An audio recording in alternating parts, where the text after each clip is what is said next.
Olá a todos, eu sou o Diego, esse é o canal Psicanálise no YouTube. E esse é mais um vídeo de por que gostamos tanto de reticências, onde eu trago algum elemento, alguma série, alguma qualquer coisa da cultura pop e, à luz da psicanálise, tento entender por que gostamos tanto. E esse quadro foi sugestão de um inscrito, então se você tiver sugestões de quadros ou sugestões de qualquer coisa que queira ver aqui, é só escrever aqui embaixo. E hoje falaremos de Sailor Moon, um dos mangás e animes mais importantes da sua época e talvez até hoje segue influenciando. Ahn, mas antes do recadinho do YouTube, curta, comente, compartilha. Quanto maior a interação no vídeo, mais o YouTube manda para pessoas, mais o canal cresce.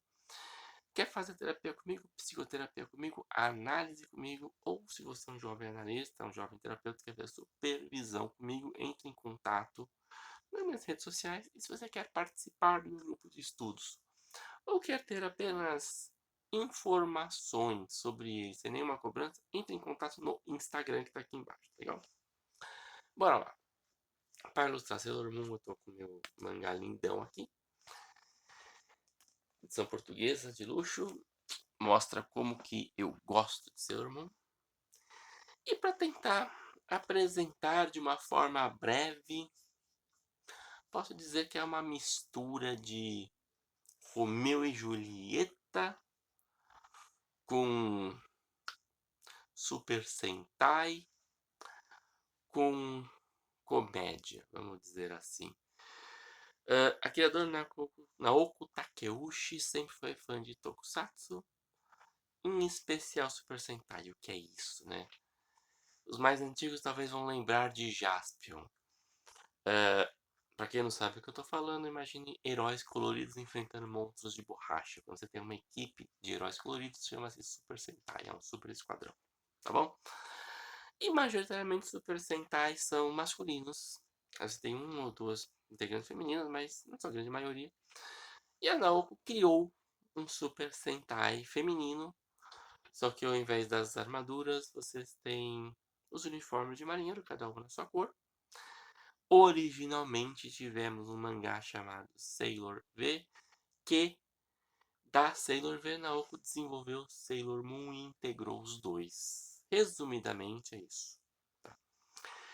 Na trama, ela começa muito tempo atrás, no mundo da lua, e não é uma pessoa que viaja, mas havia um reino na lua, da princesa, da rainha Serenity, desculpa, que viviam em paz, ela, sua filha, as suas guardiãs, as Sailors, até que a princesa da lua se apaixona pelo príncipe da terra. E este é um amor proibido. Do fruto deste amor surge uma guerra. As garotas morrem nesta guerra pelo seu amor e renascem na Terra. E sim, nós temos esse pano de fundo de Romeu e Julieta, de um amor proibido. E nós temos também outros elementos, né, que vão se integrar. Você tem tanto em Sailor V quanto em Sailor Moon, eu preciso citar Sailor V porque foi precursor neste ponto. Nós temos uma heroína falha. E o que é uma heroína falha? Imagina se você tem heróis ou heroínas e esses heróis eles têm traços. E estamos falando dos anos 90, então os traços das heroínas japonesas eram moças recatadas, finas, educadas, valentes, eram heroínas, determinadas, mas você tinha alguns traços do que podemos chamar de um ideal feminino nipônico do final do século XX, tá? Tanto a Usagi, que é a personagem do Sailor Moon, quanto a Minaka do Sailor V, elas são heroínas falhas, elas quebram esse padrão. Há elementos que a Naoko valoriza, como a beleza física. Então as heroínas elas são belas, são elegantes, são coisas que a Naoko valoriza, ela gosta. Mas a nossa heroína, ela destoa. Ela não é uma pessoa que a gente pode chamar de elegante, ao contrário, ela é atrapalhada, ela é chorona, ela está sempre atrasada, ela é comilona.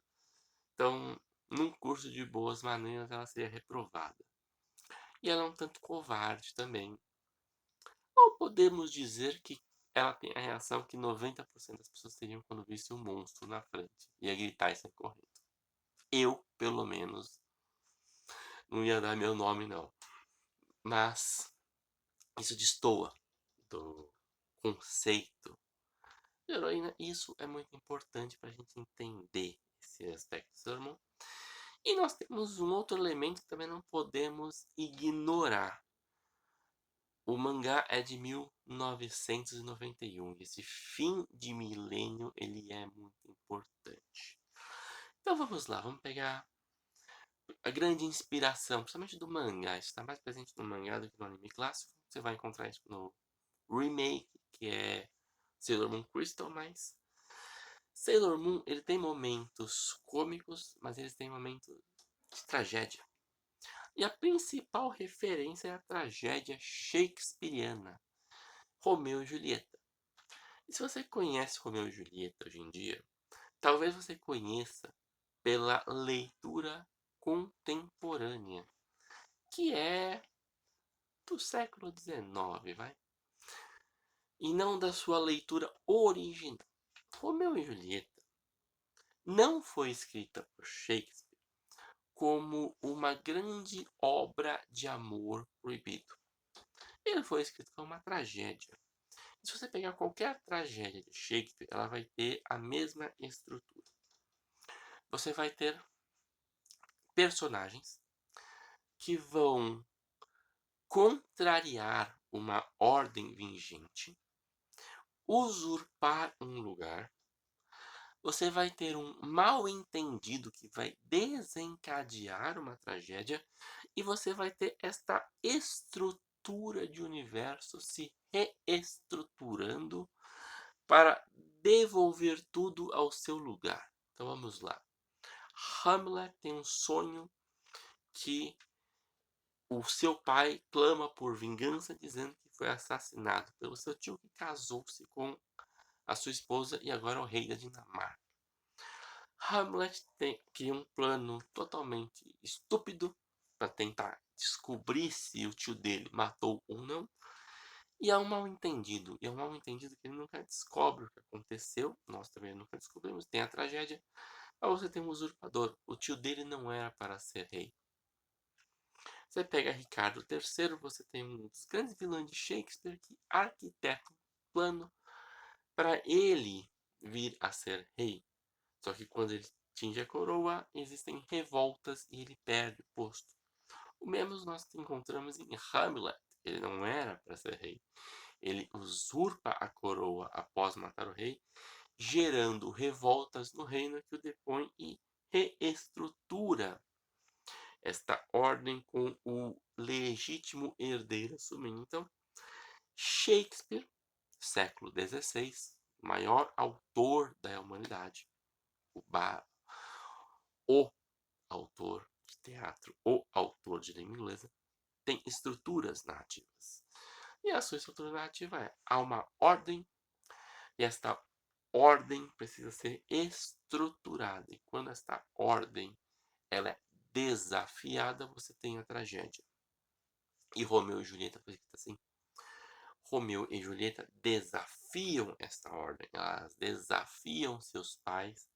E ao desafiarem seus pais e viverem esse amor proibido, ocorre uma série de mal-entendidos que reestruturam a ordem. Podemos dizer que Romeu e Julieta começa com essa ordem desestruturada, porque há uma guerra. Guerra, estou usando livremente, tá? Vai. Há uma disputa entre duas famílias que ninguém sabe por quê. A gente não sabe por que as famílias se odeiam. E fica implícito também que eles não sabem por quê.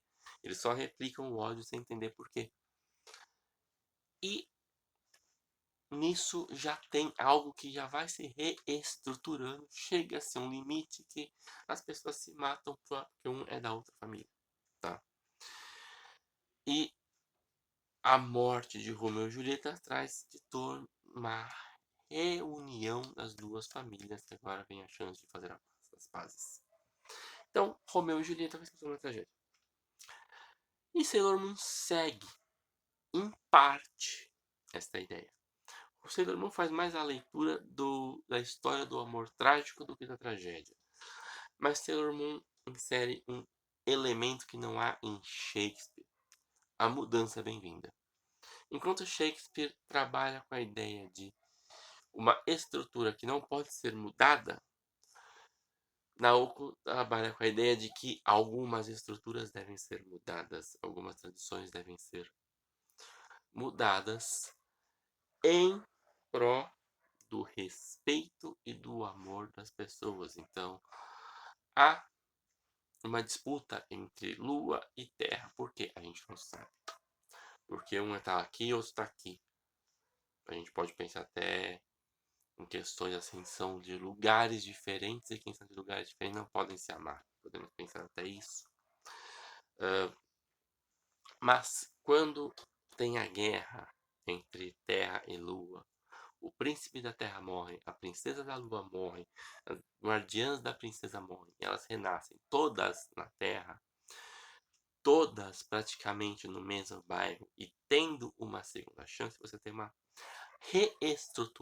reestruturação aos moldes shakespearianos, porém visando uma nova chance. Então aí você tem o amor, você não tem uma estrutura, você não tem uma monarquia inglesa, tá? Por isso você também tem a princesa não princesa. Raramente ela se posta como princesa, ela se coloca como princesa só quando o caldo esquentou, sabe? Então, precisa ir pra guerra, então vamos.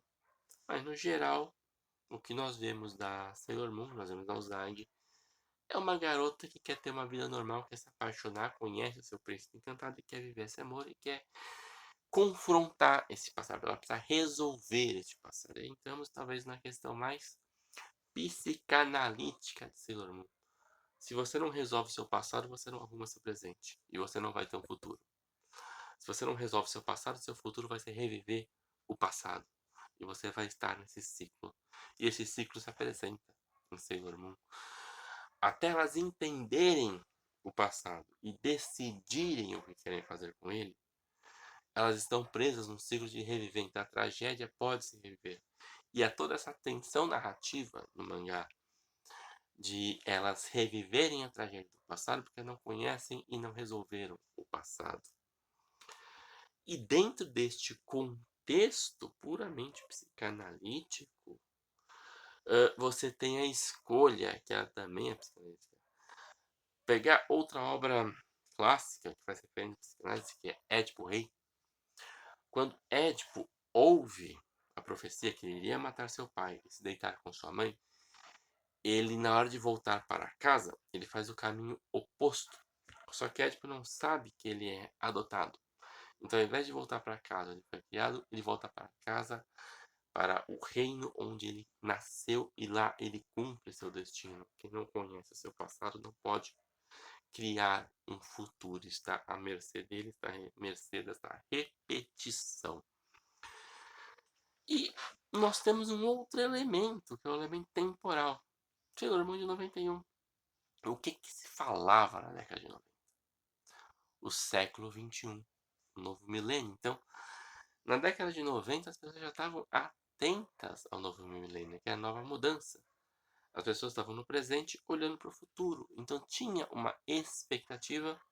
Isso vai ficar muito mais forte em 99. Você pegar obras de 1999, você vai encontrar esse fio narrativo. Mas você encontra isso em 91 também, tá? Em toda a década de 90. E a década de 90 foi uma transição. O exagero, que eu adoro, dos anos 80, diminuíram, mas ainda não era os anos 2000, então era uma transição, então tá uma coisa perdida. E Sailor Moon muito longe disso, ele é uma obra centrada, tem um fio condutor, mas ela traz todos os elementos, né, da expectativa da mudança, e eu tenho o meu destino nas minhas mãos, porque eu posso escolher. Mas para eu escolher, eu tenho que me conhecer. Então, para eu fazer um século XXI bom, eu tenho que entender o que deu errado no século XX. Ou o que deu errado no sentido que eu não gosto e que eu quero mudar. Se eu não entender isso, eu não consigo mudar. Se eu não entender por que minha vida não tá boa agora, eu não vou conseguir fazer ela ficar boa no ano que está nascendo. Eu estou gravando isso em janeiro, tá? Então, estes são os elementos psicanalíticos de Sailor Moon. É isso que Sailor Moon traz. Por trás de uma história bonita, alguns podem dizer piegas, outros podem dizer românticas. Eu gosto bastante. Por trás da aventura, por trás da comédia, você tem esse elemento de o futuro está nas suas mãos. Mas você só pode fazer isso conhecendo o passado e mergulhando. E este mergulho que as pessoas fazem não é gostoso, não é bonitinho, ele é doloroso. Elas revivem traumas, elas revivem dores, elas revivem agonias, mas só passando por isso elas conseguem fazer algo novo. A tentação de ignorar essa dor e só ver o que acontece termina na tragédia. Seja a tragédia da guerra da lua contra o céu, contra a terra, seja a tragédia de Shakespeare, seja a tragédia de Edmund Hillary. Vou ficando por aqui. Dúvidas, sugestões, críticas aqui embaixo. Até a próxima.